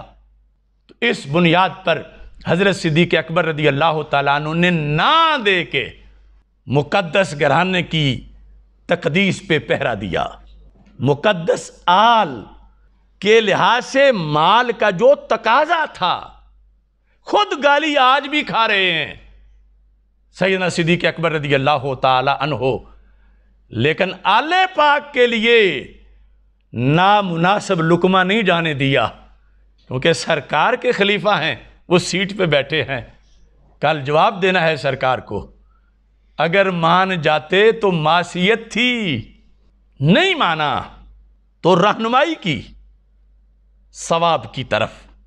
اب یہاں اس چیز کو بھی دیکھنا ہے قبل اس کے کہ میں مطلب بتاؤں کہ پھر خطا کا مطلب کیا ہے۔ ہمارے کئی لوگ، باقی میں جس نے بھی درد دل سے اصلاح کی خاطر وہ سمجھتے رہیں کہ اصلاح ہے، کہا تو ان سب کو ہم خراج تحسین پیش کرتے ہیں، مگر جو بددیانتی کرنے والا ٹولہ ہے ہم ان کو شاید قیامت میں بھی معاف نہ کریں، اور پیش کریں گے ان کو گربانوں سے پکڑ کے پاک سیدہ کے سامنے۔ ہم نسبت والے ہیں، ہم اس دعا کے زیر سایہ پروان چڑھے ہیں، خدایا بحق بنی فاطمہ کہ برقول ایماں کنی خاتمہ، اگر دعوتم رد کنی ور قبول، منو دستو دامان آل رسول صلی اللہ علیہ وسلم۔ اس بنیاد پر یہ بحر العلوم مسلم الثبوت کی شرح، علماء جانتے ہیں کہ اصول فقہ میں مسلم الثبوت کا جو مقام ہے، وہ مفتی جو کہہ رہے ہیں سلفن خلفن کسی نے یہ بات نہیں کی، یعنی سلفن خلفن پڑھ تو لو، پہلے پڑھو، تب پتا چلے گا کہ سیدہ کا ادب کیا ہے۔ بگوتروں نے توہین کرنے والوں کا کلچر چاٹ کر آج انہی کی بولی بولنا شروع کر دی۔ ادب سیکھنا ہے تو اہل سنت ہی سکھائیں گے، سیدنا پیر میر علی شاہ رحمۃ اللہ علیہ سکھائیں گے، امام احمد رضا بریلوی سکھائیں گے، ادب داتا گنج بخش اجویری سکھائیں گے رحمۃ اللہ علیہ۔ اب دیکھیے، لمبی بات میں نہیں کرتا، اگرچہ لمبی ہوتی جا رہی ہے، یہ دو رد کر کے انہوں نے بات آگے شروع کی کہ روافض یہ کہتے ہیں کہ آل پاک کا کہنا بھی نبیوں کا کہنا ہے چونکہ ان کی طرح معصوم ہے. تو انہوں نے کہا نہیں، آل پاک معصوم نہیں، محفوظ ہیں. تو انبیاء علیہ السلام کے فتوے کی حیثیت اور ہے، اہل بیت اطہار علیہم رضوان کے فتوے کی حیثیت اور ہے. یہ اصول ہے اہل سنت کا. اب وَقَضَا يَجُوزُ عَلَيْهِمُ الزَّلَّةُ زَلَّةُ الْقَارِ عَلَيْهِمْ اہل بیت وَهِيَ وُقُوعُهُمْ فِي أَمْرٍ غَيْرِ مُنَاسِبٍ لِمَرْتَبَاتِهِمْ مِنْ غَيْرِ تَعَمُّدٍ، یعنی بغیر ارادے کے ذلت. اب آگے اس کی مثال لکھی ہوئی ہے، سلفن خلفن والے ذرا کان صاف کریں. کما واقع من سیدۃ النساء رضی اللہ تعالی عنہا من ہجرانہا خلیفۃ رسول اللہ صلی اللہ علیہ وسلم کے اندر یہ لکھا ہے کہ اہل بیت اطہار علیہم الرضوان کے لیے اجتہادی خطا جائز ہے، اور اس کے جواز کے لحاظ سے آگے مثال کیا لکھی ہے. مثال جو ہے میں اس کا ترجمہ نہیں کرتا، لیکن عبارت میں پھر پڑھ کے سنا دیتا ہوں. کما واقع من سیدۃ النساء رضی اللہ تعالی عنہا من ہجرانہا خلیفۃ رسول اللہ صلی اللہ علیہ وآلہ وصحبہ وسلم حین منعہا فدک من جہت المیراث. تو یہ مثال دے کر خطا اجتہادی کی. آگے کا ولا ذنب فیہ، خطا تو ہے مگر ذنب نہیں ہے. ولا ذنب فیہ، تو کیا اپنا سارا اصول دفن کرو گے؟ روافظ کی خوشنودی کے لیے، کیونکہ عظمت سیدہ تو وہ ہے جو جس جہت پر پیر صاحب بول رہے ہیں، اور سارا یہ اصول فقہ ہے. اب آگے لکھتے ہیں کہ یہ جو اہل بیت اطہار علیہم الرضوان خطا اجتہادی سے معصوم نہیں تھے، اس کا انہیں بھی پتا تھا، اور اس قانون پر وہ خود قائل تھے کہ ہم سے اجتہادی خطا ہو سکتی ہے. اس کے وہ خود قائل تھے. اس پر پھر انہوں نے دلیل پیش کی. کہتے ہیں کہ وَيُفِيدُ أَيْضًا عِلْمًا ضُرُورِيًّا بِأَنَّ أَهْلَ الْبَيْتِ رضی اللہ تعالیٰ عنہم أَيْضًا كَانُوا عَالِمِينَ بِعَدْمِ عِصْمَةِ أَنفُسِهِمْ مِنْ هَذَا الْخَطَأِ الْاجْتِهَادِي، کہ خود اہل بیت اطہار کو بھی یہ پتا تھا رضی اللہ تعالیٰ عنہم کہ خطا اجتہادی سے ہم معصوم نہیں ہیں، خطا اجتہادی ہم سے ہو سکتی ہے، اس کا انہیں خود بھی علم تھا. الم ترى، اب مثال دیکھو، الم ترى کیف رد ابن مسعود رضی اللہ تعالیٰ عنہ قول امیر المومنین علی رضی اللہ تعالیٰ عنہ فی عدت الحامل المتوفى عنہا زوجہا، کہ حاملہ جس کا خاوند فوت ہو چکا ہو، اس مسئلے میں ابن مسعود رضی اللہ تعالیٰ عنہ، عبداللہ بن مسعود رضی اللہ تعالیٰ عنہ نے حضرت مولا علی رضی اللہ تعالیٰ عنہ کا قول رد کر دیا کہ تمہارا قول درست نہیں. تو رد جب کیا تو حضرت مولا علی نے یہ نہیں کہا کہ ہم اہل بیت ہیں اور ہمارا قول رد نہیں ہوتا، خطا کا امکان ہی نہیں ہے. مولا علی نے تسلیم کیا. عبداللہ بن مسعود رضی اللہ تعالیٰ عنہ کے رد پر مولا علی نے اس اصول کو تسلیم کیا کہ اجتہادی خطا ممکن تھی. تو یہ تو ساری پہلے مثالیں دی گئی ہیں، اور اس میں نقص نام کی کروڑواں حصہ وہ بھی نہیں. یہ ان کی فضیلت ہے کہ اجتہاد میں خطا ایک نیکی اور ثواب اسے کہا گیا ہے. یہ سلفن خلفن کہیں جن کے کانوں کو پتہ ہی نہیں، تو یہ تو ساری مثالیں لکھی ہوئی ہیں، اور یہ اصول کا حصہ ہے. میں کوئی اخبار نہیں پڑھ رہا، میں درس نظامی کے نصاب کی ایتھارٹی جو اصول میں وہ پڑھ کے بتا رہا ہوں. اور اس پر پھر آگے باقاعدہ آیات لکھ کر وہ کئی مثالیں دی کہ فلاں مسئلہ میں مولا علی رضی اللہ تعالیٰ عنہ سے فلاں سے ابھی نے یہ اختلاف کر کے ان کا قول رد کیا. تو انہوں نے یہ نہیں کہا کہ ہم اہل بیت کی تو خطا ہو ہی نہیں سکتی، تم میرا قول کیسے غلط ہو سکتا، بلکہ انہوں نے تسلیم کیا اس حقیقت کو کہ اجتہادی خطا کا امکان ہے اور وہ عیب نہیں، چونکہ غیر نبی ہیں اور ان کے لیے اجتہادی خطا عیب نہیں بلکہ باعث اجر و ثواب ہے. اس بنیاد پر وَلَمْ يُنْكِرْ امیر المومنین علی علیہم، یہ جس نے بھی ان کے مقابلے میں ان کا رد کیا تو مولا علی نے کسی پر انکار نہیں کیا کہ تم کون ہوتے ہو، ہم تو آل ہیں، آیت تطہیر ہمارے حق میں ہے اور تم ہمارا قول رد کر رہے ہو. نہیں، جس نے دلیل کی روشنی میں رد کیا، دلیل واضح تھی تو مولا علی نے تسلیم کیا اسے. اب فقد بان اللہ کا، او سننے والے تمہارے لیے ظاہر ہوا کیا، ان الاجماع القطعی الداخل فیہ اہل البیت، وہ اجماع امت کا جو قطعی ہے جس میں خود آل بھی شامل ہے. وہ اجماع کیا ہے؟ حاکمن، وہ اجماع حکم کر رہا ہے بِأَنَّ لَا عِصْمَةَ فِي أَهْلِ الْبَيْتِ بِمَعنَى عَدْمِ جَوَازِ الْخَطَاءِ الْاجْتِهَادِي مِنْهُمْ. یہ اجماعی عقیدہ ہے جس کو آج توہین کہہ رہے ہیں. اہل سنت کا وہ اجماعی عقیدہ جس اجماع میں اہل پاک خود پارلیمنٹ میں بیٹھی ہوئی ہے. اہل پاک کے مولا علی رضی اللہ تعالیٰ عنہ جس اجماع کا حصہ ہیں، وہ اجماع ہے کہ اہل بیت اطہار علیہم رضوان سے خطائے اجتہادی ممکن ہے. یہ اجماع ہے، لیکن ہے اہل حق کا، بھنگ والوں کا نہیں. اہل حق کا اجماع. تو اجماعی عقیدے کے خلاف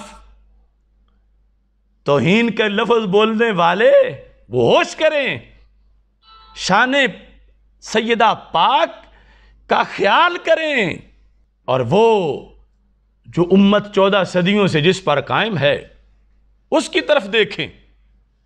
اب یہاں پر یہ لکھ کے کہتے ہیں فاحفظ ہو، یہ بات یاد کر لو، پتہ تھا کہ بھول جانی ہے، لیکن ان کتابوں تک پہنچے گا کون؟ وہ کتوں اور ککڑوں کی لڑائیوں میں مصروف رہنے والے. میں نیک پاک پیروں شہزادوں، نیک پاک آل سادات، ان کے قدموں کی خاک کا بھی غلام ہوں، لیکن روافضی چرنوں میں چرنے والے اور پھر اہل سنت کے نظریات پر مست ہاتھیوں کی طرح چل کے روندنے والے، ان سے کہہ رہا ہوں تجھے کیا خبر کہ کیا ہے راہ و رسم شاہ بازی. وہ فریب خوردہ شاہی جو پلا ہو کرگسوں میں، اسے کیا خبر کہ کیا ہے راہ و رسم شاہ بازی. یہ ہرگز داغ ہیں لفظ چشتی کے لیے، ان کو چشتی کہنے پر افسوس ہے کہ کیوں یہ کہلواتے ہیں. تو اس سلسلہ میں یہ بحر العلوم، یہ حوالہ ابھی میں نے تفصیل نہیں کی، اجمالاً ذکر کر دیا. سلفن خلفن والے ذرا کان کھولیں اور دیکھیں.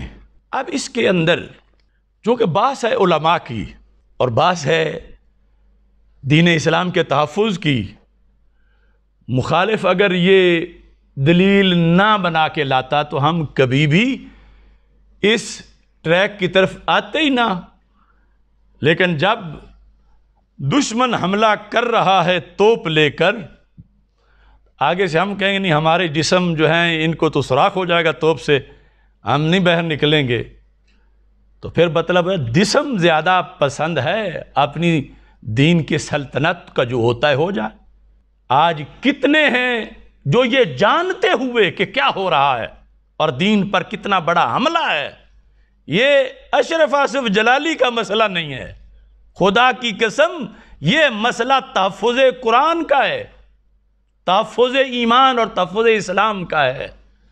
یہ مسئلہ سادات کرام اور سیدہ پاک رضی اللہ تعالی عنہا کی عزت و عظمت کی حفاظت کا مسئلہ ہے، اور صدیق اکبر رضی اللہ تعالی عنہ کی صداقت کے تحفظ کا مسئلہ ہے۔ ہم تو اپنی سعادت سمجھتے ہیں کہ وہ انہیں گالیاں نہ دیں اور ہمیں دیں، تو اس سے بڑا ہم نے اور کس کام آنا ہے کہ وہ جو گالیاں انہوں نے انہیں دینی تھی وہ ہمیں دے رہے ہیں۔ لیکن یہ سننے والے سنیں، یہ ہم پر اکتفا نہیں کریں گے، یہ ان کی زبانیں تو روزانہ پہنچتی ہیں حضرت صدیق اکبر رضی اللہ تعالیٰ عنہ تک، روزانہ ان کی زبانیں وہ بولتی ہیں جو شان سیدہ کے مناسب ہی نہیں، وہ ان کے ذمہ یہ روزانہ ڈالتے ہیں۔ اب یہ ہے کہ عوام جو ہیں ان کے لحاظ سے خصوصی طور پر اس لفظ خطا کے مسئلے پر میں وضاحت کرنا چاہتا ہوں، اور اس میں بھی اس لیے بالخصوص کہ عوام پریشان نہ ہوں اور انہیں حقیقت حال کا پتہ چلے، اور اس سلسلہ میں چند ہمارے نہایت ہی محترم اور معزز علماء و مشائخ جنہوں نے رابطہ کیا کہ عوام کو تھوڑا سا آپ اس سلسلہ میں بریف کریں، یعنی موقف تو یقیناً آپ ٹھیک بیان کر رہے ہیں، لیکن عوام جو کہ عالم نہیں ان کو بھی، تاکہ کسی کو تشویش نہ ہو۔ اس سلسلہ میں حضرت پیر سید محمد نوید الحسن شاہ صاحب مشہدی حافظہ اللہ تعالی، سجادہ نشین آستانہ عالیہ مقدسہ بھکی شریف، آپ نے رابطہ فرمایا، اور شاہین فکر رضا حضرت پیر سید مظفر حسین شاہ صاحب قادری رضوی حافظہ اللہ تعالی، آپ نے بھی فون پہ مجھ سے بات کی، بلکہ بر صغیر کی عظیم روحانی درگاہ شرک پور شریف کے سجادہ نشین حضرت میاں ولید احمد شرک پوری حافظہ اللہ تعالی، آپ تو بنفس نفیس یہاں تشریف لے آئے، اور پہلے فون پر بھی گفتگو ہوئی، پھر اور میرے استاذ محترم استاذ العلماء علامہ مفتی محمد ظہور احمد جلالی صاحب حافظہ اللہ تعالی، آپ بھی بنفس نفیس تشریف لے آئے، اور میں یہ سمجھتا ہوں کہ یہ ان حضرات کی مسلک اور دین سے جو مضبوط ان کا تعلق ہے، یہ اس کی دلیل ہے، ورنہ کتنے بڑے بڑے لوگ ہیں جو خواب خرگوش میں ہیں، اپنے منصب چیئرمینی کے لیے، کسی کمیٹی کی چیئرمین شپ کے لیے، کسی تنظیم کی وہ چھوٹے سے مقصد کے لیے دوڑنا شروع کر دیتے ہیں، اور دین و ملت کے اتنے بڑے بڑے مناصب پر انہیں پتہ ہی نہیں کیا ہو رہا ہے۔ بڑے بڑے مدارس کے ناظم تعلیمات، شیوخ الحدیث، انہیں جیسے ہے ہی نہیں کہ یہ ان کے دین اسلام کی بات جاری ہے اور حملہ ہو گیا ہے، اور ایک مجاہد میدان میں اکیلا کھڑا ہے اور دوسرے جو ہیں وہ حملہ آوروں کے لیے میدان خالی کرانا چاہتے ہیں، انہیں پتہ ہی نہیں کیا ہو رہا ہے کیا نہیں ہو رہا۔ تو یہ جو جن عظیم لوگوں نے اس طرح، اور اس کے علاوہ بھی بہت سے ہمارے تنظیمی ساتھی ہیں علماء کرام سب، یعنی اس سلسلہ میں کہ عوام کے لحاظ سے ایک تفصیلی گفتگو بھی ساتھ کر دی جائے، تو اس بنیاد پر میں یہ تفصیل آپ حضرات کے سامنے رکھ رہا ہوں کہ لفظ خطا کو آڑ بنا کر کوئی دوسرا لفظ جو بولتا ہے وہ خود اس کا ذمہ دار ہے۔ ہم نے صرف پیر مہر علی شاہ صاحب رحمۃ اللہ علیہ کی ابتدا میں اس مجبوری کے پیش نظر کے جواب دینا تھا، لفظ خطا جو ہے اس کا استعمال کیا، اور اب اس کا ہم مطلب بتائیں گے کہ وہ مطلب کیا ہے۔ اس مطلب سے ہٹ کر اگر کوئی لفظ خطا بولتا ہے تو میں اس کو اجازت نہیں دوں گا اور وہ میرا حوالہ نہ دے۔ میں نے جو لفظ خطا بولا پیر صاحب کی اقتداء میں اس کا مطلب واضح کرنا چاہتا ہوں کہ وہ اس کا مطلب کیا ہے اور اس کا مقصد کیا ہے۔ اس سلسلہ میں مفردات الفاظ القرآن امام راغب اصفہانی مشہور جو ہے ان کی یہ کتاب ہے، اس کے اندر خطا کا جو مفہوم جو میں نے ابھی اجتہادی خطا کی شکل میں اصول سے بتایا، وہ کہتے ہیں کہ ان یرید ما یحسن فعلہ، کہ بندہ ارادہ کرے اس کام کا کہ جسے کرنا اچھا ہے، ولیکن یقع منہ خلاف ما یرید، لیکن کام وہ جائے جس کا ارادہ نہیں تھا۔ ارادہ اچھے کا تھا، جو یعنی ظاہر باطن ہر لحاظ سے جس میں حسن ہے، ارادہ اس کا تھا، مگر یقع منہ خلاف ما یرید، وقوع اس چیز کا ہوا کہ جو کہ ارادہ نہیں تھا۔ اس کو مزید واضح لفظوں میں بیان کیا ہے التوقیف علی مہمات التعاریف۔ امام عبد الرؤف مناوی جو ہیں انہوں نے اس کو بیان کیا صفحہ نمبر 210 پر۔ خطا کیا ہے؟ ان یرید ما یحسن فعلہ لیکن یقع عنہ بخلاف ما یرید وہذا اصاب فی الارادہ واخطا فی الفعل وهو المعنی بحدیث رفع عن امت الخطا وبخبر من اجتہد فاخطا فلہ اجر، کہ خطا سے مراد یہاں پر گناہ نہیں، نہ صغیرہ نہ کبیرہ، سیئہ نہیں۔ خطا سے مراد یہاں غلطی نہیں، جو عرف عام میں لوگ جس کو غلطی سمجھتے ہیں۔ خطا سے مراد یہاں وہ فعل ہے کہ جس پر رسول پاک صلی اللہ علیہ وسلم نے حدیث میں اجر بیان کیا ہے، وہ فعل خطا سے مراد ہے۔ اور وہ حدیث سنن نسائی کے اندر حضرت ابو ہریرہ رضی اللہ تعالیٰ عنہ سے مروی ہے، حدیث نمبر 5396، عن ابی ہریرہ رضی اللہ تعالیٰ عنہ قال قال رسول اللہ صلی اللہ علیہ وسلم، اس میں وَإِذَا اجْتَهَدَ فَأَخْطَأَ فَلَهُ أَجْرٌ، اِذَا اجْتَهَدَ فَأَخْطَأَ، کہ جب کسی نے اجتہاد کیا، فَأَخْطَأَ، اور اس میں خطا کی اس نے، یعنی خطا اس سے ہو گئی، تو کیا ہوگا؟ فَلَهُ أَجْرٌ، اس کے لیے اجر ہے۔ کس پر اجر ہے؟ خطا پر۔ اور ایسے ہی صحیح بخاری شریف کے اندر یہ الفاظ اسی حدیث کے موجود ہیں۔ صحیح بخاری شریف جلد نمبر 4 کے اندر اس میں یہ ہے کہ اذا حکم الحاکم فاجتہد ثم اصاب فلہ اجران واذا حکم فاجتہد ثم اخطا فلہ اجر، فاجتہد ثم اخطا، یہ ہے خطا۔ اس واسطے پیر صاحب نے یہاں لفظ اور نہیں بولا، نہ لفظ ناجائز، نہ لفظ قصور، نہ لفظ نقص، نہ لفظ گناہ، نہ لفظ غلطی، یہاں ہے لفظ خطا۔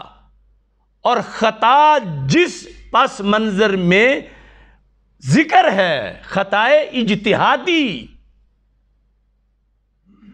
اس کے لحاظ سے سرکار فرما رہے ہیں کہ اذا حکم فاجتہد ثم اخطا فلہ اجر، اس کے لیے تو اجر ہے۔ تو جس لفظ کا مطلب اجر ہے، گالی نہیں، عیب نہیں، جس لفظ کا مطلب اجر ہے اس کو توہین کیوں کہا جا رہا ہے؟ بولا ہم نے ہے، بولا پیر صاحب نے ہے، اور ہم نے اس کے حوالے دیے ہیں کہ وہ لفظ خطا ہے، خطائے اجتہادی، کیونکہ پیر صاحب نے مطلقاً خطا کہا تھا تو ہم نے اس مختصر جملے کے اندر جو ہے وہ مطلقاً اس کی اتنی وضاحت کر دی۔ خطائے اجتہادی جو کہ باعث اجر ہے، باعث ثواب ہے۔ اب جس چیز پر سیدہ پاک رضی اللہ تعالی عنہا کے لیے حدیث مصطفیٰ علیہ السلام کی روشنی میں اجتہاد کے نتیجے میں ایک اجر کا اعلان مل رہا ہے، کیا اس چیز کو ختم کرنا چاہتے ہیں؟ اس سے رجوع چاہتے ہیں یا اس کو توہین کہہ رہے ہیں؟ اور ساتھ دوسری بات، یہ جو لفظ خطا ہے، اگر اس لفظ کو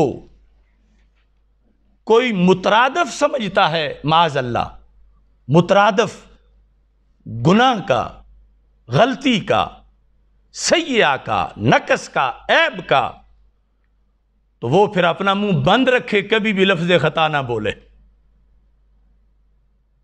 اس مقام پر۔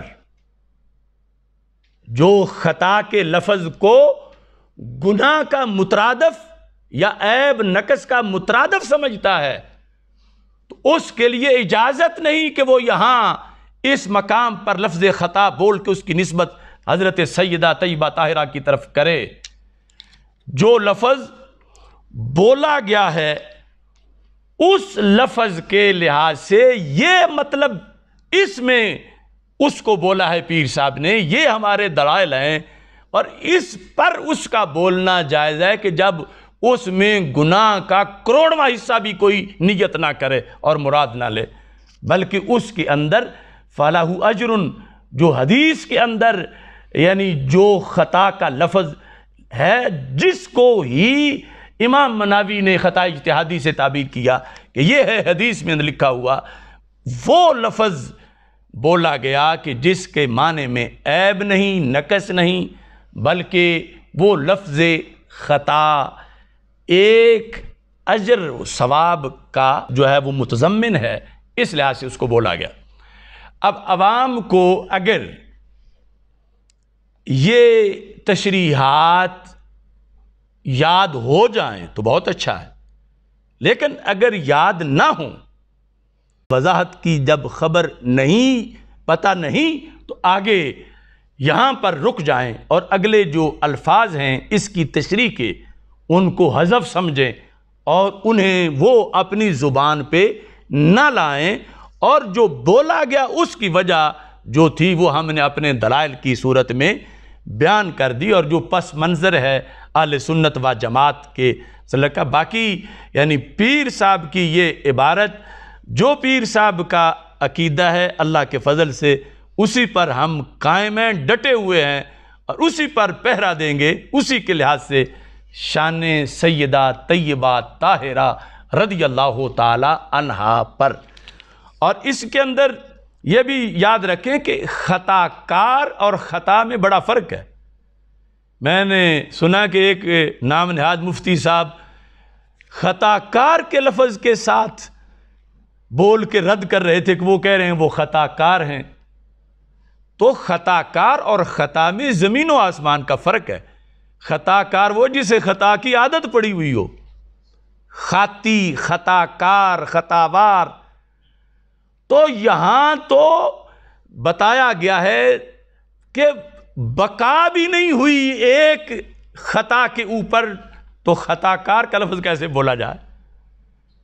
خطا وہ بھی اجتہادی جو گناہ نہیں، خطا وہ اجتہادی جو کہ باعث اجر و ثواب ہے، اور پھر اس پر بھی بقا نہیں۔ تو اس کو جو خطا کار کہہ کے بول رہا ہے گویا کہ وہ خود اپنی طرف سے چسکے لے رہا ہے اور مقدس ذات کے تقدس کے مقابلے میں معاذ اللہ وہ باتیں بنا رہا۔ تو یہ وضاحت اس امر کے لحاظ سے ضروری ہے، اور عوام کے لحاظ سے سمجھانے تک جتنا مسئلہ تھا وہ ہم نے اللہ کے فضل سے سمجھایا، اور باقی یعنی پیر صاحب کی عبارت وہ میں نے پڑھی، اور اس عبارت کے لحاظ سے لوگ اس پر اکتفا کریں، اس کی مراد سمجھیں اور اس کے مطابق ڈٹ کے پہرا دیں شان سیدہ فاطمہ رضی اللہ تعالی عنہا پر اور شان سیدنا صدیق اکبر رضی